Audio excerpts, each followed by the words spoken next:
ದೇವರ ಪರಿಶುದ್ಧ ನಾಮಕ್ಕೆ ಸ್ತೋತ್ರವಾಗಲಿ. ಕ್ರಿಸ್ತ ಯೇಸುವಿನಲ್ಲಿ ಆತ್ಮೀಯ ದೇವಜನರೇ, ತಿರುಗೊಂದಾವರ್ತಿ ದೇವರ ವಾಕ್ಯವನ್ನು ಹೋಪ್ ಚಾನಲ್ ಇಂಡಿಯಾದ ಮೂಲಕವಾಗಿ ವೀಕ್ಷಿಸುವಂಥ ನಿಮಗೆ ಯೇಸು ಕ್ರಿಸ್ತನ ಮಧುರವಾದ ಹೆಸರಿನಲ್ಲಿ ಪ್ರೀತಿಯಿಂದ ಅಭಿನಂದಿಸ್ತೇನೆ.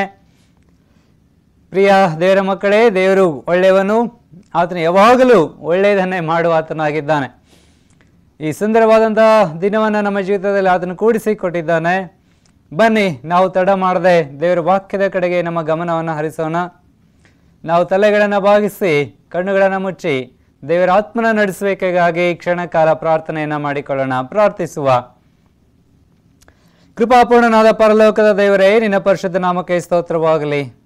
ಅಪ್ಪ ಕರ್ತನೆ, ತಿರುಗೊಂದಾವರ್ತಿ ಈ ಸುಂದರವಾದಂತಹ ಈ ದಿನದಲ್ಲಿ ನಿನ್ನ ವಾಕ್ಯವನ್ನು ಧ್ಯಾನ ಮಾಡುವಂತೆ, ನಿನ್ನ ಸ್ವರವನ್ನು ನಾವು ಕೇಳಿಸಿಕೊಳ್ಳುವಂತೆ ನಿನ್ನ ಕೃಪೆ ಮಾಡಿದ್ದಕ್ಕಾಗಿ ನಿಮಗೆ ಸ್ತೋತ್ರವಾಗಲಿ.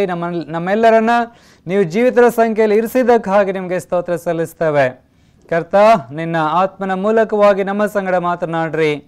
ನಿನ್ನ ವಾಕ್ಯವನ್ನು ನಾವೆಲ್ಲರೂ ಕೇಳಿ ಆತ್ಮಿಕ ಬಲವನ್ನು ಪಡೆದವರಾಗಿ ಲೋಕದಲ್ಲಿ ನಿನಗೆ ಸಜೀವ ಸಾಕ್ಷಿಗಳಾಗಿ ನಿಲ್ಲುವಂತೆ ಕೃಪೆಯನ್ನು ದಯಪಾಲಿಸಿ ವಾಕ್ಯವನ್ನು ಕೇಳುವಂಥ ಎಲ್ಲ ನಿನ್ನ ಭಕ್ತಾದಿಗಳನ್ನು ಆಶೀರ್ವದಿಸಿ ಅವರ ಕುಂದು ಕೊರತೆಗಳನ್ನು, ಅವರ ಮನೋಭಿಲಾಷೆಗಳನ್ನು ನಿನ್ನ ಚಿತ್ತಕ್ಕನುಸಾರವಾಗಿ ಈಡೇರ ಮಾಡೆಂದು ಯೇಸು ಸ್ವಾಮಿಯವರ ಹೆಸರಿನಲ್ಲಿ ಪ್ರಾರ್ಥಿಸುತ್ತೇನೆ ಕರ್ತ, ಆಮೇನ್. ಕ್ರಿಸ್ತ ಯೇಸುವಿನಲ್ಲಿ ಆತ್ಮೀಯ ದೇವಜನರೇ, ದೇವರು ತಾನು ಸೃಷ್ಟಿ ಮಾಡಿದಂತಹ ಜೀವಿಗಳ ಮೂಲಕವಾಗಿ ಬರುವಂತಹ ಆತ್ಮೀಕ ಪಾಠಗಳು, ಜೀವಿತಕ್ಕೆ ಬೇಕಾದಂಥ ಆತ್ಮೀಕ ಪಾಠಗಳ ಕುರಿತಾಗಿ ನಾವು ಧ್ಯಾನ ಮಾಡ್ತಾ ಇದ್ದೇವೆ. ಈಗಾಗಲೇ ಬಹಳಷ್ಟು ಪ್ರಾಣಿಗಳ ಬಗ್ಗೆ ನಾವು ಈ ಹಿಂದಿನ ಎಪಿಸೋಡ್ಗಳಲ್ಲಿ ನಾವು ತಿಳಿದುಕೊಂಡಿದ್ದೇವೆ. ಈ ದಿವಸ ನಾನು ನಿಮ್ಮ ಸಂಗಡ ಹಂಚಿಕೊಳ್ತಾ ಇರುವಂತಹ ಸಂದೇಶ ಯಾವುದರ ಬಗ್ಗೆ ಇದೆ ಅಂತ ಹೇಳಿದ್ರೆ, ಅದು ಕುದುರೆಯ ವಿಚಾರವಾದಂತಹ ಸಂದೇಶ. ಪ್ರಿಯರೇ, ನೀವೆಲ್ಲರೂ ಕುದುರೆಗಳನ್ನು ನೋಡಿರಬಹುದು. ನಮ್ಮ ಮನೆಯ ಸುತ್ತಮುತ್ತಲೂ ಹಿಂದಿನ ಕಾಲದಲ್ಲಿ ಕುದುರೆಗಳನ್ನು ಬಹಳಷ್ಟು ಎಲ್ಲ ಮನೆಗಳಲ್ಲಿ ಹೆಚ್ಚಾಗಿ ಬಳಸ್ತಾ ಇದ್ರು. ಆದರೆ ಕಾಲಕ್ರಮೇಣ ಈಗ ನಾವು ನೂತನ ಯುಗದಲ್ಲಿದ್ದೇವೆ. ಹೀಗಾಗಿ ಈಗ ಕುದುರೆಗಳ ಉಪಯೋಗ ಸ್ವಲ್ಪ ಕಡಿಮೆ ಆಗಿದೆ. ಬಹಳ ವಿಶೇಷವಾದಂಥ ಸಂದರ್ಭಗಳಲ್ಲಿ ಮಾತ್ರ ಕುದುರೆಗಳನ್ನು ಬಳಸ್ತಾರೆ. ಆದರೆ ಈಗ ಹೆಚ್ಚಾಗಿ ಎಲ್ಲರಿಗೂ ಮೋಟಾರ್ ವಾಹನಗಳಿರೋದ್ರಿಂದ ಎಲ್ಲರೂ ಮೋಟಾರ್ ವಾಹನಗಳನ್ನು ಬಳಸ್ತಾರೆ. ಆದರೆ ಹಿಂದಿನ ದಿನಮಾನಗಳಲ್ಲಿ ಕುದುರೆಯನ್ನು ಬಹಳ ಅವಶ್ಯವಾಗಿ ಬಳಸ್ತಾ ಇದ್ರು. ಕುದುರೆಯನ್ನು ಯಾವ್ಯಾವೆಲ್ಲ ಕೆಲಸ ಕಾರ್ಯಗಳಿಗಾಗಿ ಬಳಸ್ತಾ ಇದ್ರು ನಿಮಗೆಲ್ಲ ಚೆನ್ನಾಗಿ ತಿಳಿದಿದೆ. ಕುದುರೆ ಅದು ಭಾರ ಹೊರುವಂತಹ ಒಂದು ಪ್ರಾಣಿ ಆದದ್ರಿಂದ ಕುದುರೆಯನ್ನು ಭಾರ ಹೊರೋದಕ್ಕಾಗಿ ಬಳಸ್ತಾ ಇದ್ರು. ಕುದುರೆ ಬಹಳ ವೇಗವಾಗಿ ಓಡುತ್ತೆ, ಆದದ್ರಿಂದ ಅದನ್ನು ಪ್ರಯಾಣಕ್ಕಾಗಿ ಬಳಸ್ತಾ ಇದ್ರು. ಕುದುರೆ ಯುದ್ಧದಲ್ಲಿ ಬಹಳ ನಿಸ್ಸೀಮನಾಗಿದೆ, ಆದುದರಿಂದ ಯುದ್ಧದ ಸಂದರ್ಭದಲ್ಲಿ ಕುದುರೆಗಳನ್ನು ಬಳಸ್ತಾ ಇದ್ರು. ಹೀಗೆ ಅನೇಕ ಕಾರ್ಯಗಳಿಗಾಗಿ, ಕೆಲಸಗಳಿಗಾಗಿ ಕುದುರೆಯನ್ನು ಬಳಸ್ತಾ ಇದ್ರು. ಸರಿ, ಹಾಗಾದ್ರೆ ಈ ಕುದುರೆಯ ವಿಷಯವಾಗಿ ಸತ್ಯವೇದ ಏನು ಹೇಳುತ್ತೆ, ಆಮೇಲೆ ಈ ಕುದುರೆಯ ವಿಚಾರವಾಗಿ ನಾವು ಯಾವ ಆತ್ಮಿಕ ಪಾಠವನ್ನು ಕಲ್ತ್ಕೊಳ್ಬಹುದು, ಕುದುರೆ ನಮ್ಮ ಜೀವಿತಕ್ಕೆ ಯಾವ ವಿಚಾರಗಳನ್ನು, ಅಂಶಗಳನ್ನು ಹೇಳ್ಕೊಡುತ್ತೆ, ನಾನು ನೀವು ಈ ಭೂಮಿಯ ಮೇಲೆ ಜೀವಿಸುವಾಗ ಕುದುರೆಯ ಗುಣಲಕ್ಷಣಗಳನ್ನು ನಮ್ಮಲ್ಲಿ ಪಡೆದವರಾಗಿ ನಾವು ಹೇಗೆ ಸಂತೋಷವಾಗಿ, ಯೋಗ್ಯವಾಗಿ ಹಾಗೂ ಉಪಯುಕ್ತವಾಗಿ ಬದುಕೋದಕ್ಕೆ ಸಾಧ್ಯ ಅನ್ನುವಂಥದ್ದನ್ನು ನಾವು ಸ್ವಲ್ಪ ಕಾಲ ನೋಡೋಣ. ಕುದುರೆಯ ಬಗ್ಗೆ ಇನ್ನೊಂದೆರಡು ಮಾತುಗಳನ್ನು ನಾನಿಲ್ಲಿ ಹೇಳೋದಕ್ಕೆ ಬಯಸ್ತೇನೆ. ಸಾಮಾನ್ಯವಾಗಿ ಕುದುರೆಗಳು 544 kgವರೆಗೂ ಅದರ ದೇಹದ ತೂಕ ಇರುತ್ತೆ. ಆಮೇಲೆ ಈ ಕುದುರೆಗಳು ದಿನಕ್ಕೆ 9.5 kgಯಷ್ಟು ಆಹಾರವನ್ನು ಭುಜಿಸ್ತವೆ. ಹಾಗೂ ಕುದುರೆಯ ಹಲ್ಲುಗಳು ಅವು ಬಾಯಿಯ ಒಳಗಡೆ ಇರೋದಿಲ್ಲ, ಆದರೆ ಬಾಯಿಯ ಹೊರಭಾಗದಲ್ಲಿ, ಅಂದರೆ ಈ ಕವರಿಂಗ್ ಇರುತ್ತೆ, ಅದರ ಮುಂಭಾಗದಲ್ಲಿ ಆ ಹಲ್ಲುಗಳಿರುತ್ತೆ. ಆಮೇಲೆ ಆ ಹಲ್ಲುಗಳು ಸತತವಾಗಿ ಅದು ಬೆಳೀತಾನೇ ಇರುತ್ತೆ ಎಂಬುದಾಗಿ ರಿಸರ್ಚ್ ನಮಗೆ ತಿಳಿಸುವಂಥದ್ದಾಗಿದೆ. ಆಮೇಲೆ ಕುದುರೆಗಳ ಕಿವಿಗಳಲ್ಲಿ 10 ವಿಭಿನ್ನವಾದಂಥ ಸ್ನಾಯುಗಳಿವೆ. ಆದುದರಿಂದ ಅದು ಬಹಳ ಬೇಗನೆ ಶಬ್ದವನ್ನು ಗ್ರಾಸ್ ಮಾಡೋದಕ್ಕೆ ಅಥವಾ ಕಂಡುಕೊಳ್ಳೋದಕ್ಕೆ ಉಪಯೋಗ ಆಗುತ್ತೆ. ಆಮೇಲೆ ಕುದುರೆಗಳು ಯಾವಾಗಲೂ ನಿಂತುಕೊಂಡು ನಿದ್ದೆ ಮಾಡ್ತವೆ. ಕುದುರೆಗಳು ಮಲಗೋದು ಬಹಳ ಅಪರೂಪ. ಅವು ನಿಂತುಕೊಂಡು ನಿದ್ದೆ ಮಾಡುವಂತಹ ಶಕ್ತಿಯನ್ನು ಹೊಂದಿವೆ. ಆಮೇಲೆ ಕುದುರೆಗಳು ತಮ್ಮ ಬಾಯಿಯಿಂದ ಉಸಿರಾಡಕ್ಕೆ ಆಗೋದಿಲ್ಲ. ಸಮ್ಟೈಮ್ಸ್ ಮನುಷ್ಯರಂತ ನಾವು ಮೂಗು ಕಟ್ಕೊಂಡ್ರೆ ಬಾಯಿಂದ ಉಸಿರಾಡ್ತೇವೆ. ಕೆಲವೊಂದು ಜೀವಿಗಳು ಸಹಿತ ಬಾಯಿಂದ ಉಸಿರಾಡೋದಕ್ಕೆ ಸಾಧ್ಯ ಇದೆ. ಆದರೆ ಕುದುರೆಗಳು ಮಾತ್ರ ಯಾವುದೇ ಕಾರಣಕ್ಕೂ ಬಾಯಿಂದ ಉಸಿರಾಡಕ್ಕೆ ಸಾಧ್ಯ ಇಲ್ಲ. ಯಾಕಂತ ಹೇಳಿದ್ರೆ ಅದರದ್ದು ಈ ಬಾಯಿ ಏನಾಗಿರುತ್ತೆ ಅಂತ ಹೇಳಿದ್ರೆ ಅದು ಬಾಯಿ ಮುಚ್ಚಿದಾಗ ಅದು ಸಂಪೂರ್ಣವಾಗಿ ಬಂದ್ ಆಗುತ್ತೆ. ಆಮೇಲೆ ಕುದುರೆಗಳು ಸುಮಾರು 360 ಡಿಗ್ರಿ ದೃಷ್ಟಿಕೋನವನ್ನು ಅವು ಹೊಂದಿವೆ. ಕುದುರೆಗಳಿಗೆ ಬಾಯಿಯ ಮಧ್ಯದಲ್ಲಿ ಹಲ್ಗಡಿರೋದಿಲ್ಲ. ಮತ್ತು ಕುದುರೆಗಳು ಬಹಳ ಬುದ್ಧಿವಂತ ಪ್ರಾಣಿಗಳು. ಕುದುರೆಗಳಿಗೆ ಬುದ್ಧಿಮಟ್ಟ ಹೆಚ್ಚಾಗಿರುತ್ತೆ ಎಂಬುದಾಗಿ ಅಧ್ಯಯನ ನಮಗೆ ಹೇಳುತ್ತೆ. ಆಮೇಲೆ ಕುದುರೆಗಳು ಮಿಂಚಿನ ವೇಗದಲ್ಲಿ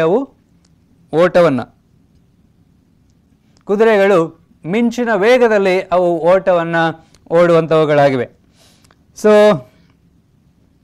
ಕುದುರೆಯ ಬಗ್ಗೆ ಇನ್ನೊಂದು ಸ್ವಲ್ಪ ನಾವು ಆಳವಾಗಿ ತಿಳ್ಕೊಳ್ಳೋದಾದರೆ ಒಂದು ಘಟನೆಯನ್ನು ನಾನು ನಿಮ್ಮ ಮುಂದೆ ತರ್ತೇನೆ. ಸತ್ಯವೇದದಲ್ಲಿ ನಮ್ಮ ಯೋಬನ ಜೀವಿತ ನಮ್ಮೆಲ್ಲರಿಗೂ ಚೆನ್ನಾಗಿ ಗೊತ್ತಿದೆ. ಯೋಬನ ಪುಸ್ತಕಕ್ಕೆ ನಾವು ನಮ್ಮ ಸತ್ಯವೇದವನ್ನು ತಿರುಗಿಸೋದಾದರೆ ಯೋಬನ ಪುಸ್ತಕದ 39ನೇ ಅಧ್ಯಾಯದಲ್ಲಿ 18ನೇ ವಚನದಿಂದ 25ನೇ ವಚನಗಳವರೆಗೆ ನಾವು ಓದುವಾಗ ಅಲ್ಲಿ ಕುದುರೆಯ ಬಗ್ಗೆ ದೇವರು ಮಾತಾಡ್ತಾರೆ. ಯೋಬನ ಪುಸ್ತಕ ಅಧ್ಯಾಯ 39 ವಚನ 18ರಿಂದ 25. ಅಷ್ಟು ಮಾತ್ರವಲ್ಲದೆ ಪ್ರಕಟಣೆ ಪುಸ್ತಕದಲ್ಲಿಯೂ ಸಹಿತ ಅನೇಕ ಕಡೆಗಳಲ್ಲಿ ಕುದುರೆಯ ಕುರಿತಾಗಿ ಸತ್ಯವೇದದಲ್ಲಿ ಬರೆಯಲ್ಪಟ್ಟಿದೆ. ಯಾಕೋಬನ ಪುಸ್ತಕದಲ್ಲಿ ಕುದುರೆಯ ಬಗ್ಗೆ ಬರೆಯಲ್ಪಟ್ಟಿದೆ. ಜ್ಞಾನೋಕ್ತಿ ಪುಸ್ತಕದಲ್ಲಿ ಕುದುರೆಯ ಬಗ್ಗೆ ಬರೆಯಲ್ಪಟ್ಟಿದೆ. ಹೀಗೆ ಅನೇಕ ಸನ್ನಿವೇಶಗಳಿಗೆ ಅನುಗುಣವಾಗಿ ಕುದುರೆಯನ್ನು ಸತ್ಯವೇದದಲ್ಲಿ ಬಳಸಿರುವಂಥದ್ದನ್ನು ಅಥವಾ ಉದಾಹರಣೆಯಾಗಿ ತೆಗೆದುಕೊಂಡಿರುವಂಥದ್ದನ್ನು ನಾವು ನೋಡೋದಕ್ಕೆ ಸಾಧ್ಯ ಇದೆ. ಈಗ ಪ್ರಕಟಣೆ ಪುಸ್ತಕದಲ್ಲಿ ಬಿಳಿ ಕುದುರೆ, ಕೆಂಪು ಕುದುರೆ, ಕಪ್ಪು ಕುದುರೆ, ಬೂದಿ ಬಣ್ಣದ ಕುದುರೆ ಎಂಬುದಾಗಿ ಅಲ್ಲಿ ಬರೆಯಲ್ಪಟ್ಟಿದೆ. ಇದು ಸುವಾರ್ತೆಯ ಕಾಲಘಟ್ಟಗಳನ್ನು, ಸಭೆಯ ಕಾಲಘಟ್ಟಗಳನ್ನು ಅದು ತಿಳಿಸೋದಕ್ಕೆ ಅದನ್ನು ಅಲ್ಲಿ ಬಳಸಲಾಗಿದೆ.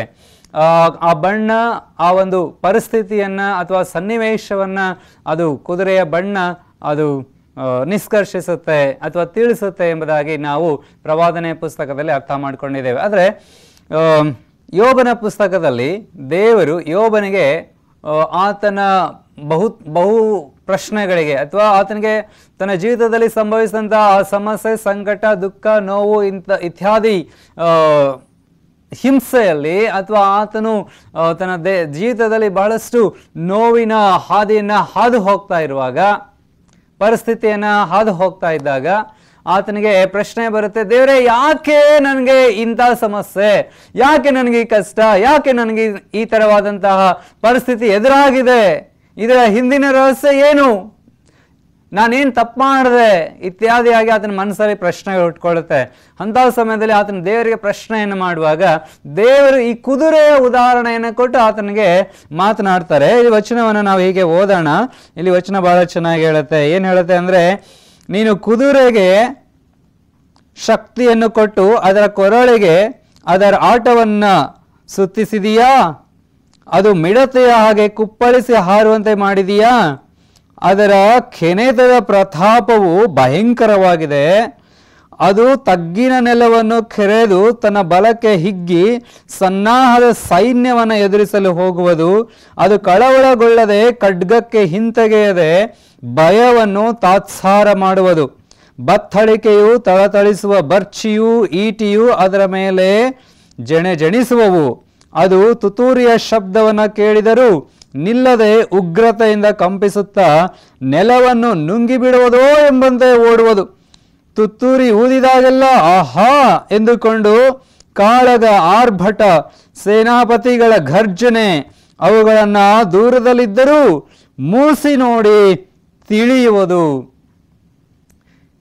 ಪ್ರಿಯ ದೇವರ ಮಕ್ಕಳೇ, ಕುದುರೆಯ ಬಗ್ಗೆ ಅದರ ವರ್ಣನೆ ಎಷ್ಟು ಸುಂದರವಾಗಿ ಅದರ ಸೃಷ್ಟಿಕರ್ತ ಇಲ್ಲಿ ವರ್ಣಿಸಿದ್ದಾನೆ. ಯಾಕಂದ್ರೆ ಅದನ್ನ ಸೃಷ್ಟಿ ಮಾಡಿದ ಆತನೇ. ಸಾಮಾನ್ಯವಾಗಿ ನಾವು ದೇವರು ಸೃಷ್ಟಿಯ ಕ್ರಮದಲ್ಲಿ ಪ್ರಾಣಿಗಳನ್ನ, ಪಕ್ಷಿಗಳನ್ನ ಉಂಟು ಮಾಡಿದನೆಂಬುದಾಗಿ ಆದಿಕಾಂಡ 1ನೇ ಅಧ್ಯಾಯದಲ್ಲಿ ಓದ್ತೇವೆ. ಆ ಅಧ್ಯಾಯವನ್ನು ಓದುವಾಗ ನಮ್ಗನ್ಸುತ್ತೆ, ಏಕೆಂದರೆ ಅಲ್ಲಿ ವಚನ ಏನು ಹೇಳುತ್ತೆ, ದೇವರು ನೆಲದ ಮೇಲೆ ಹರಿದಾಡುವ ಎಲ್ಲ ಕ್ರಿಮಿಕೀಟಗಳನ್ನು ಉಂಟು ಮಾಡಿದನು. 6ನೇ ದಿನದಲ್ಲಿ ದೇವರು ಸಕಲ ವಿಧವಾದ ಪ್ರಾಣಿಗಳನ್ನು ಅವುಗಳ ಜಾತಿಗನುಸಾರವಾಗಿ ಉಂಟು ಮಾಡಿದನು ಎಂಬುದಾಗಿ ನಾವು ಓದ್ತೇವೆ. ಆವಾಗ ನಮ್ಗೇನು ಅನ್ಸುತ್ತೆ ಅಂತ ಹೇಳಿದ್ರೆ, ಓಕೆ, ಎಲ್ಲ ಪ್ರಾಣಿಗಳು ಉಂಟಾಗ್ಲಿ ಅಂತ ದೇವರು ಹೇಳಿದ್ರು, ಅವೆಲ್ಲ ತಕ್ಷಣಕ್ಕೆ ಪಟ್ಟಂತ ಉಂಟಾಗ್ಬಿಟ್ಟು ಅಂತ ನಾವು ಅನೇಕ ಸಾರಿ ಭಾವಿಸ್ತೇವೆ. ಆದರೆ ಈ ಅಧ್ಯಾಯದ ಒಂದೊಂದು ಜೀವಿಗಳ ಕುರಿತಾಗಿ ನಾವು ಓದುವಾಗ ದೇವರು ಒಂದೊಂದು ಜೀವಿಗಳನ್ನು ಬಹಳ ಅದ್ಭುತವಾಗಿ, ಬಹಳ ವಿಶಿಷ್ಟವಾಗಿ, ಬಹಳ ಕ್ರಿಯಾತ್ಮಕವಾಗಿ, ಬಹಳ ಅದರಲ್ಲಿ ಬಹಳ ಅದ್ಭುತವಾದಂಥ ಶಕ್ತಿಗಳನ್ನು ಅಥವಾ ಅದ್ಭುತವಾದಂಥ ರಹಸ್ಯಗಳನ್ನು ಸ್ವಾಮಿ ಇಟ್ಟು ಅವುಗಳನ್ನು ಸೃಷ್ಟಿ ಮಾಡಿದ್ದಾನೆ. ಸಾಮಾನ್ಯವಾಗಿ ನಾವೇನು ಅನ್ಕೊಳ್ತೀವಿ, ಮನುಷ್ಯರಾದಂಥ ನಮ್ಮನ್ನು ಮಾತ್ರ ದೇವರು ಬಹಳ ಅದ್ಭುತವಾಗಿ, ಬಹಳ ವಿಚಿತ್ರವಾಗಿ, ಬಹಳ ವಿಶೇಷವಾಗಿ ಸೃಷ್ಟಿ ಮಾಡಿದ್ದಾನೆ. ಮನುಷ್ಯರಂತ ನಮ್ಮನ್ನು ದೇವರು ಬಹಳ ಸುಂದರವಾಗಿ, ವಿಶೇಷವಾಗಿ ಸೃಷ್ಟಿ ಮಾಡಿರೋದು ನಿಜ. ಅದೇ ಮೇರೆಗೆ ಸ್ವಾಮಿ ಪ್ರಾಣಿಗಳನ್ನು ಸಹ ಬಹಳ ಪ್ರೀತಿಯಿಂದ, ಬಹಳ ಆಸಕ್ತಿಯಿಂದ, ತನ್ನ ಅದ್ಭುತವಾದಂತಹ ಅಪರಿಮಿತವಾದಂಥ ಜ್ಞಾನದಿಂದ ದೇವರು ಆ ಪ್ರಾಣಿಗಳನ್ನು ಸೃಷ್ಟಿ ಮಾಡಿದ್ದಾರೆ. ಆ ಕುದುರೆಯ ನಿರ್ಮಾಣಿಕನಾದಂತಹ ಸೃಷ್ಟಿಕರ್ತನ ಹೇಳ್ತಾ ಇದ್ದಾನೆ, ಕುದುರೆಯನ್ನ ನೋಡಿದ್ಯಾ ನೀನು? ಕುದುರೆನ ನಿನ್ನಿಂದ ಕಂಟ್ರೋಲ್ ಮಾಡೋಕ್ಕಾಗುತ್ತಾ? ನಿನ್ನಿಂದ ನಿಯಂತ್ರಿಸಕ್ಕಾಗುತ್ತಾ? ಕುದುರೆಯ ಕೆನೆತದ ಪ್ರತಾಪ ಹೇಗಿದೆ, ಯುದ್ಧದ ಜಣಜಣಿಸುವ ಶಬ್ದ, ಸೈನಿಕರ ಗರ್ಜನೆ, ಆರ್ಭಟ, ಇವನ್ನೆಲ್ಲ ದೂರದಿಂದಲೇ ಅದೇನು ಮಾಡುತ್ತೆ, ಮೂಸಿ ನೋಡುತ್ತೆ. ಆ ಯುದ್ಧ ಅಂತ ಹೇಳಿದ್ರೆ ಆ ಕುದುರೆಗೆ ಎಲ್ಲಿಲ್ಲದ ಹುಮ್ಮಸ್ಸು, ಎಲ್ಲಿಲ್ಲದ ಆಸಕ್ತಿ, ಎಲ್ಲಿಲ್ಲದ ಉತ್ಸಾಹ, ಎಲ್ಲಿಲ್ಲದ ಒಂದು ಶಕ್ತಿ ಅದರ ಎದೆಯಲ್ಲಿ, ಅದು ಆ ಹುಮ್ಮಸ್ಸಿನಿಂದ ಅದೇನು ಮಾಡುತ್ತೆ, ಆ ಯುದ್ಧದಲ್ಲಿ ಭಾಗವಹಿಸುತ್ತೆ. ಆ ಯುದ್ಧದಲ್ಲಿ ಆ ಒಂದು ಆರ್ಭಟದ ಧ್ವನಿಯನ್ನ ಕೇಳಿದಾಗ, ಆ ಕಹಳೆಯ ಧ್ವನಿಯನ್ನ ಕೇಳಿದಾಗ ಕುದುರೆ ಒಂಚೂರು ಭಯ ಪಡದೆ ಅದು ಮುಂದೆ ನುಗ್ಗುತ್ತೆ. ಎಷ್ಟು ಧೈರ್ಯದಿಂದ ಅದು ಮುಂದೆ ನುಗ್ಗುತ್ತೆ ಅಂತ ಹೇಳಿದ್ರೆ, ಆ ಕುದುರೆಗೆ ಸಾಮಾನ್ಯವಾಗಿ ನೀವು ಕುದುರೆ ಅವು ದಾರಿಯಲ್ಲಿ ನಡ್ಕೊಂಡು ಹೋಗುವಾಗ ಅಥವಾ ಮೇಯುವಾಗ ಇಂಥ ಸಂದರ್ಭಗಳಲ್ಲಿ ಅಥವಾ ಭಾರ ಹೊತ್ಕೊಂಡು ಹೋಗುವಾಗ ನೀವು ನೋಡಿರ್ಬೋದು. ಆದರೆ ಯುದ್ಧಗಳಲ್ಲಿ ಕುದುರೆಗಳನ್ನು ನೀವು ನೋಡೋದಾದರೆ ನಿಜವಾಗ್ಲೂ ಮೈ ಜುಮ್ ಅನ್ನತ್ತೆ, ಅಷ್ಟು ಪ್ರತಾಪವನ್ನು ಅವು ತೋರಿಸ್ತವೆ. ಹೀಗಾಗಿ ಹಳೆಯ ದಿನಗಳಲ್ಲಿ ಅಥವಾ ಹಳೆಯ ಒಡಂಬಡಿಕೆ ಕಾಲದಲ್ಲಿ ಕುದುರೆಗಳನ್ನು ಯುದ್ಧದಲ್ಲಿ ಬಹಳಷ್ಟು ಉಪಯೋಗಿಸ್ತಾ ಇದ್ರು. ಸೊ ಯುದ್ಧ ಅಂತ ಬಂದಾಗ ಕುದುರೆ ಅದರ ಒಂದು ತಾಕತ್ತೆ, ಅದರ ಒಂದು ಯೋಚನೆನೇ, ಅದರ ಘರ್ಜನೆನೇ, ಅದರ ಒಂದು ಹುಮ್ಮಸ್ಸೇ ಒಂದು ಎಕ್ಸ್ಟ್ರಾಆರ್ಡಿನರಿ ಲೆವೆಲಲ್ಲಿರುತ್ತೆ. ಸ್ವಾಮಿ ಆ ಕುದುರೆ ಬಗ್ಗೆ ಮಾತಾಡ್ತಾ ಹೀಗೆ ಯೋಬನಿಗೆ ಬುದ್ಧಿಯನ್ನು ಹೇಳ್ತಾ ಇದ್ದಾರೆ. ಯೋಬ, ನೀ ನನಗೆ ಇದು ಯಾಕೆ ಹಿಂಗಾಯ್ತು, ಯಾಕೆ ಯಾಕೆ ಯಾಕೆ ಅಂತ ನೀನು ಪ್ರಶ್ನೆ ಕೇಳ್ತಾ ಇದೆಯಲ್ಲ, ನಾನು ಯಾರಾಗಿದ್ದೇನೆ? ಆ ಮುಖಾಂತರವಾಗಿ ಸ್ವಾಮಿ ತನ್ನ ಸಾಮರ್ಥ್ಯ ಎಂಥದ್ದು, ತನ್ನ ಬಲ ಎಂಥದ್ದು, ಇಡೀ ಪ್ರಪಂಚವನ್ನ, ಇಡೀ ಪ್ರಕೃತಿಯಲ್ಲಿರುವಂಥ ಸಮಸ್ತ ಜೀವಿಗಳನ್ನ ನಾನು ನಿಯಂತ್ರಿಸ್ತಾ ಇದ್ದೀನಿ. ಹೀಗಿರುವಾಗ ನೀನು ನನ್ನ ದೃಷ್ಟಿಗೆ ಮರೆಯಾಗಿದೆಯಾ? ನಿನ್ನನ್ನು ನಾನು ಕಾಪಾಡಕ್ಕೆ ಆಗೋದಿಲ್ವಾ? ನಿನ್ನ ಸಮಸ್ಯೆನ ಪರಿಹರಿಸೋದಕ್ಕೆ ನನ್ನಿಂದ ಸಾಧ್ಯ ಇಲ್ವಾ? ನಿನ್ನ ಈ ಒಂದು ಕಷ್ಟದಿಂದ ಬಿಡಿಸೋದಕ್ಕೆ ನನ್ನಿಂದ ಶಕ್ತಿ ಇಲ್ಲ ಅಂತ ಅನ್ಕೊಳ್ತಾ ಇದೀಯಾ? ನಿನ್ನ ಜೀವನ ನನ್ನ ಕೈಯಲ್ಲೈತೆ. ದೇವ್ರ ವಾಕ್ಯದಲ್ಲಿ ನಾವು ಹೀಗೆ ಓದ್ತೇವೆ ಪ್ರಿಯರೇ, ಯೆಶಾಯನ ಪ್ರವಾದನ ಗ್ರಂಥದಲ್ಲಿ, ಈಗೋ ನಿಮ್ಮನ್ನು ನನ್ನ ಅಂಗೈಗಳಲ್ಲಿ ಚಿತ್ರಿಸಿಕೊಂಡಿದ್ದೇನೆ, ನಿಮ್ಮ ಪೌಳಿ ಗೋಡೆಗಳು ಸದಾ ನನ್ನ ಕಣ್ಣೆದುರಿನಲ್ಲಿವೆ ಎಂಬುದಾಗಿ ದೇವರು ಹೇಳ್ತಾನೆ. ಸೊ ದೇವರು ನಮ್ಮನ್ನು ಎಷ್ಟು ಅದ್ಭುತವಾಗಿ ಸೃಷ್ಟಿ ಮಾಡಿದ್ದಾನೆ, ನಮ್ಮ ಬಗ್ಗೆ ಎಷ್ಟು ಕಾಳಜಿಯನ್ನು ಹೊಂದಿದ್ದಾನೆ. ಓಕೆ, ಕುದುರೆಯ ವಿಚಾರವಾಗಿ ಇನ್ನೊಂದು ಅಂಶವನ್ನು ನಾನು ಹೇಳೋದಕ್ಕೆ ಬಯಸ್ತೇನೆ. ಕುದುರೆಯನ್ನು ಅನೇಕ ಉದ್ದೇಶಗಳಿಗಾಗಿ ಬಳಸ್ತಾ ಇದ್ರು. ಏನು ಸ್ಪೆಷಲ್ ಆಗಿ ಅದನ್ನು ಯುದ್ಧದ ಸಮಯದಲ್ಲಿ ಅದನ್ನು ಬಹಳ ವಿಶೇಷವಾಗಿ ಬಳಸ್ತಾ ಇದ್ರು ಅಂತ ನಾವು ಕೇಳಿದ್ವಿ. ಈ ರೋಮನ್ ಎಂಪರರ್ಸ್ ಅಥವಾ ರೋಮನ್ ಸಿಪಾಯಿಗಳ ಕಾಲದಲ್ಲಿ ಕುದುರೆಗಳನ್ನು ಬಹಳ ಯಥೇಚ್ಛವಾಗಿ ಉಪಯೋಗಿಸ್ತಾ ಇದ್ರು. ಟ್ರೈನೆಡ್ ಕುದುರೆಗಳನ್ನು, ಅಂದರೆ ತರಬೇತಿಯನ್ನು ಹೊಂದಿದಂಥ, ಯುದ್ಧದಲ್ಲಿ ಬಹಳ ವೇಗವಾಗಿ ಓಡೋದಕ್ಕೆ ತರಬೇತಿಯನ್ನು ಹೊಂದಿದಂಥ ಕುದುರೆಗಳನ್ನು ಈ ರೋಮ್ನ ಅಧಿಕಾರಿಗಳೇನು ಮಾಡ್ತಾ ಇದ್ರು, ಅವುಗಳನ್ನು ಕೊಂಡುಕೊಂಡು ಬರ್ತಾ ಇದ್ರು.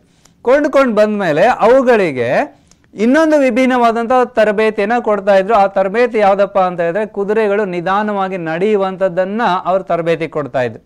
ಏನು ಆಶ್ಚರ್ಯ, ಕುದುರೆಗಳು ವೇಗವಾಗಿ ಓಡಿದ್ರೆ ತಾನೇ ಪ್ರಯೋಜನ, ಅದು ನಿಧಾನವಾಗಿ ನಡೆದ್ರೆ ಯುದ್ಧದಲ್ಲಿ ಸಮಸ್ಯೆ ಉಂಟಾಗಬಹುದಲ್ಲ ಅಂತ ಯೋಚನೆ ಮಾಡ್ಕೊಳ್ತಾ ಇದ್ದೀರಾ ಪ್ರಿಯರೇ? ಕುದುರೆಗಳು ವೇಗವಾಗಿ ಓಡೋದನ್ನ ತರಬೇತಿ ಹೊಂದುತ್ತವೆ. ಆದರೆ ಕುದುರೆಗಳು ನಿಧಾನವಾಗಿ ನಡೆಯೋದು ಸಹ ಬಹಳ ಅಗತ್ಯವಾಗಿದೆ ಅನ್ನೋದನ್ನ ರೋಮ್ನ ಅಧಿಕಾರಿಗಳು ತಿಳ್ಕೊಂಡಿದ್ರು. ಯಾಕೆ ಅಂತಂದ್ರೆ, ಒಂದು ವೇಳೆ ಆ ಕುದುರೆ ಸವಾರನು ಯುದ್ಧದಲ್ಲಿ ಗಾಯವನ್ನ ಹೊಂದಿದಾಗ ಆ ಕುದುರೆಗೆ ಅಥವಾ ಆ ಯುದ್ಧ ಸವಾರನು ಯುದ್ಧದಲ್ಲಿ ಕುದುರೆಯ ಮೇಲೆ ಆತನ ಸವಾರಿ ಮಾಡ್ತಾ ಇರುವಾಗ ಕೆಲವೊಂದು ಸನ್ನಿವೇಶಗಳಲ್ಲಿ ಆ ಕುದುರೆಯನ್ನು ವೇಗವಾಗಿ ನಡೆಸಬೇಕಾಗುತ್ತೆ. ಕೆಲವೊಂದು ಸನ್ನಿವೇಶಗಳಲ್ಲಿ ಕುದುರೆಯನ್ನು ಬಹಳ ನಿಧಾನವಾದ ಗತಿಯಲ್ಲಿ ನಡೆಸಬೇಕಾಗತ್ತೆ. ಸೊ ಇಂತಹ ಸಮಯದಲ್ಲಿ ಕುದುರೆ ಯಾವಾಗಲೂ ಬರೀ ವೇಗವಾಗಿ ಓಡ್ತಾ ಇದ್ರೆ ಅಲ್ಲಿ ಆ ಸಂದರ್ಭಕ್ಕೆ ಅನುಗುಣವಾಗಿ ಅದನ್ನು ನಿಯಂತ್ರಿಸೋದಕ್ಕೆ ಸಾಧ್ಯ ಇಲ್ಲ. ಸೊ ಹೀಗಾಗಿ ಆ ಕುದುರೆ ಸವಾರರು ಆ ಕುದುರೆಯನ್ನು ನಿಧಾನವಾಗಿ ನಡೆಯೋದಕ್ಕೂ ಸಹ ಅವರು ಟ್ರೈನಿಂಗ್ ಅನ್ನು ಕೊಡ್ತಾ ಇದ್ರು, ತರಬೇತಿಯನ್ನು ಕೊಡ್ತಾ ಇದ್ರು. ಆ ತರಬೇತಿಯನ್ನು ಹೊಂದಿದಂಥ ಕುದುರೆ ಅದು ಬರೀ ವೇಗವಾಗಿ ಓಡೋದು ಮಾತ್ರವಲ್ಲ, ಅದು ನಿಧಾನವಾಗಿ ನಡೆಯುವಂಥದ್ದನ್ನು ಸಹ ಅಭ್ಯಾಸ ಮಾಡಬೇಕಾಗಿತ್ತು. ಒಂದು ವೇಳೆ ಅದರ ಮೇಲೆ ಕುಳಿತಂತಹ ಸವಾರನು ನಿಧಾನವಾಗಿ ನಡಿ ಎಂಬುದಾಗಿ ಆಜ್ಞಾಪಿಸಿದ್ರೆ ಅದು ನಿಧಾನವಾಗಿ ನಡಿಬೇಕಾಗಿತ್ತು. ಓಡು ಎಂಬುದಾಗಿ ಆಜ್ಞಾಪಿಸಿದ್ರೆ ಅದು ಓಡಬೇಕಾಗಿತ್ತು. ಅಂದ್ರೆ ಆ ಕುದುರೆ ಯಾರಿಂದ ನಡೆಸಲ್ಪಡಬೇಕಾಗಿತ್ತು? ಅದು ತನ್ನ ಸವಾರನಿಂದ ನಡೆಸಲ್ಪಡಬೇಕಾಗಿತ್ತು. ಓಕೆ, ಒಂದು ಪ್ರಚಲಿತವಾದಂಥ ಒಂದು ಗಾದೆ ಮಾತಿದೆ. ಅದೇನಪ್ಪ ಅಂತ ಹೇಳಿದ್ರೆ, ಈ ಕುದುರೆ ಏನು ಮಾಡುತ್ತೆ, ಅದು ವೇಗವಾಗಿ ಓಡುತ್ತೆ, ಕುದುರೆ ವೇಗವಾಗಿ ನಡೆಯುತ್ತೆ, ಆದರೆ ಜಯವು ಮಾತ್ರ ದೇವರಿಂದಲೇ ಬರುತ್ತದೆ ಎಂಬುದಾಗಿ. ಜಯವು ಮಾತ್ರ ದೇವರಿಂದಲೇ ಬರುತ್ತದೆ. ಪ್ರಿಯರೇ, ಇಲ್ಲಿ ಯಾಕೆ ಕುದುರೆ ನಿಧಾನವಾಗಿ ನಡೆಯೋದನ್ನು ಕಲಿಬೇಕು ಅನ್ನೋದನ್ನು ನಾವು ತಿಳ್ಕೊಂಡ್ವಿ. ಇದು ನಮಗೆ ಯಾವ ಆತ್ಮಿಕ ಪಾಠವನ್ನು ಹೇಳ್ಕೊಡುತ್ತೆ? ಪ್ರಿಯರೇ, ಕುದುರೆ ಅದು ಎಷ್ಟೇ ಬಲಿಷ್ಠವಾಗಿರಲಿ, ಎಷ್ಟೇ ಬಲಶಾಲಿಯಾಗಿರಲಿ, ಆದರೆ ಅದು ತನ್ನ ಸವಾರನು ಯಾವ ರೀತಿ ಅದಕ್ಕೆ ಆಜ್ಞಾಪಿಸ್ತಾನೋ ಆ ಆಜ್ಞೆಗೆ ಏನು ಮಾಡಬೇಕು? ಅದು ಒಳಪಡಬೇಕು. ಇದು ಏನನ್ನ ಹೇಳ್ಕೊಡುತ್ತೆ ಅಂತ ಹೇಳಿದ್ರೆ, ಆ ಕುದುರೆಗೆ ಮೀಕ್ನೆಸ್ ಆ್ಯಂಡ್ ಒಬಿಡಿಯನ್ಸ್, ದೀನತೆ ಮತ್ತು ವಿಧೇಯತೆ ಅನ್ನುವಂಥದ್ದು ಬಹಳ ಅವಶ್ಯ ಅನ್ನುವಂಥದ್ದನ್ನು ಅದು ನಮಗೆ ಹೇಳ್ಕೊಡುತ್ತೆ. ಸೊ ಕುದುರೆ ಅದು ಎಷ್ಟೇ ಬಲಿಷ್ಠವಾಗಿರಲಿ, ಎಷ್ಟೇ ಬಲಶಾಲಿಯಾಗಿರಲಿ, ಅದರ ದೇಹದಲ್ಲಿ ಎಷ್ಟೇ ಹುಮ್ಮಸ್ಸಿರಲಿ, ಮನಸ್ಸಲ್ಲಿ ಎಷ್ಟೇ ತಾಕತ್ತಿರಲಿ, ಏನೇ ಆಗಿದ್ರು ಅದೇನು ಮಾಡಬೇಕು? ತನ್ನ ಸವಾರನು ಹೇಳಿದ ಮಾತಿಗೆ ಅದು ವಿಧೇಯತೆಯನ್ನು ತೋರಿಸ್ಬೇಕು. ಅದು ತನ್ನನ್ನು ತಾನು ತಗ್ಗಿಸಲ್ಪಡ್ಬೇಕು. ಪ್ರಿಯರೇ, ದೇವರ ವಾಕ್ಯದಲ್ಲಿ ಈ ತಗ್ಗಿಸುವಿಕೆಗೂ ಹಾಗೂ ವಿಧೇಯತೆಗೂ ಬಹಳ ವಿಶಿಷ್ಟವಾದಂಥ ಪ್ರಾಮುಖ್ಯತೆ ಇದೆ. ದೇವರು ನಾವು ಯಾವಾಗಲೂ ಆತನ ಮುಂದೆ ತಗ್ಗಿಸಲ್ಪಡಬೇಕು ಎಂಬುದಾಗಿ ಇಷ್ಟಪಡ್ತಾನೆ. ಎರಡನೇದಾಗಿ, ನಾವು ಆತನಿಗೆ ದೇವರು ನಮ್ಮಿಂದ ಯಾವಾಗಲೂ ನಾವು ಆತನಿಗೆ ವಿಧೇಯರಾಗಿರಬೇಕು ಎಂಬುದಾಗಿ ಆತನ ಅಪೇಕ್ಷಿಸ್ತಾನೆ. ಯಾಕಂದರೆ ಸಾಮ್ಯೇಲನ ಪುಸ್ತಕದಲ್ಲಿ ನಾವು ಹೀಗೆ ಓದ್ತೇವೆ, ಅವಿಧೇಯತೆಯು ಮಂತ್ರ ತಂತ್ರಗಳಷ್ಟೇ ಕೆಟ್ಟದ್ದು, ಹಠವು ಮಿಥ್ಯ ಭಕ್ತಿಗೂ ವಿಗ್ರಹ ಆರಾಧನೆಗೂ ಸಮ. ದೇವರು ವಿಧೇಯತೆಗೆ ಮೆಚ್ಚುವಷ್ಟು ಯಜ್ಞ ಹೋಮಗಳಿಗೆ ಮೆಚ್ಚುತ್ತಾನೋ?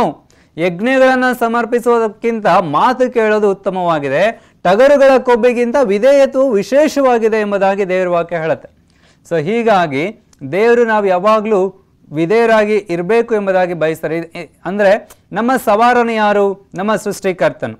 ಈ ಲೋಕದಲ್ಲಿ ನಾವು ಅನೇಕ ಸಾರಿ ನಮ್ಮ ಸ್ವಂತ ಆಲೋಚನೆ, ಸ್ವಂತ ಜ್ಞಾನ, ಸ್ವಂತ ತಿಳುವಳಿಕೆ ಅಥವಾ ನಮಗೆ ಇರಬಹುದಂಥ ಕೆಲವು ಸಂಪನ್ಮೂಲಗಳು, ಅದು ನಮ್ಮ ಆಸ್ತಿ ಆಗಿರ್ಬೋದು, ನಮಗಿರುವಂಥ ಎಜುಕೇಷನ್ ಆಗಿರ್ಬೋದು, ಅಥವಾ ನಮಗಿರಬಹುದಾದಂತಹ ಶಕ್ತಿ, ದೈಹಿಕ ಸಾಮರ್ಥ್ಯಗಳಾಗಿರ್ಬೋದು, ಅಥವಾ ನಮ್ಮ ಆರೋಗ್ಯ ಆಗಿರ್ಬೋದು, ಅಥವಾ ಇತ್ಯಾದಿಯಲ್ಲಿ ನಾವೇನು ಮಾಡ್ತೇವೆ? ಹೆಚ್ಚಳ ಪಡ್ತೇವೆ. ದೇವರ ವಾಕ್ಯ ಒಂದು ಕಡೆ ಹೇಳುತ್ತೆ, ಕೆಲವರು ಅಶ್ವಬಲದಲ್ಲಿ ಹೆಚ್ಚಳ ಪಡ್ತಾರೆ. ಹೌದು, ಇವತ್ತು ಲೋಕದಲ್ಲಿ ಅನೇಕರು ಅನೇಕ ವಿಧದಲ್ಲಿ ತಮ್ಮ ಹುದ್ದೆಗಳು, ಅವ್ರಿಗಿರುವಂಥ ಸ್ಥಾನಮಾನಗಳ ವಿಷಯದಲ್ಲಿ ಹೆಚ್ಚಳ ಪಡ್ತಾರೆ. ನಾನು ಯಾರು?